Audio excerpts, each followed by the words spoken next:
Imagine a fortress so powerful they called it the concrete battleship.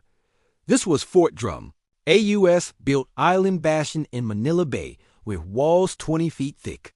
It was considered the strongest fortress in the world, an unsinkable ship of stone and steel. Everyone thought it was impregnable. But in World War II, the impossible happened. In 1942, Japanese forces captured Fort Drum. The problem was Fort Drum stood in their way, defended by 68 determined Japanese soldiers with enough supplies to last for months. Conventional bombs and naval shells just bounced off its thick concrete skin. The fortress seemed unbreakable. The Americans were stuck. With a direct assault out of the question, U.S. Army Lieutenant Colonel James Patterson came up with a plan so audacious, so utterly insane, it just might work. His idea wasn't to break the fort from the outside, but to cook it from the inside. He proposed modifying the landing ship, the LSM-545, turning it into a giant floating fire hose. The plan was to ram the ship right up against the fort, have Marines climb onto its roof, and then pump 3,000 gallons of a highly flammable fuel mixture 2 parts diesel, 1 part gasoline directly into the fort's ventilation shafts. On April 13, 1945, the crazy plan went into motion. The LSM-545, its deck now fitted with a special bridge and powerful pumps, sailed straight for the concrete giant.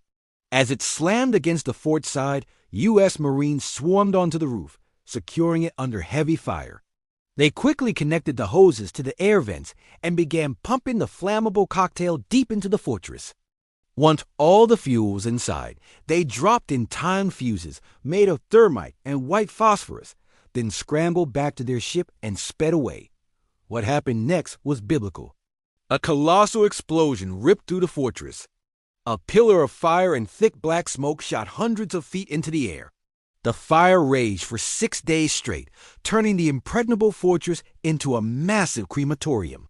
When it was finally cool enough to inspect, the interior was found to be completely gutted, a twisted ruin of metal and ash. All 68 Japanese defenders had perished. Amazingly, the exterior walls, those 20-foot-thick concrete barriers, remained standing, a testament to their original design. Today, Fort Drum still sits in Manila Bay, a silent skeletal monument. It remains sealed, a tool for the soldiers inside, and a chilling reminder of a battle where brute force failed, but a stroke of brutal ingenuity succeeded. It marks a moment when warfare changed, proving that sometimes the wildest ideas are the ones that win the day.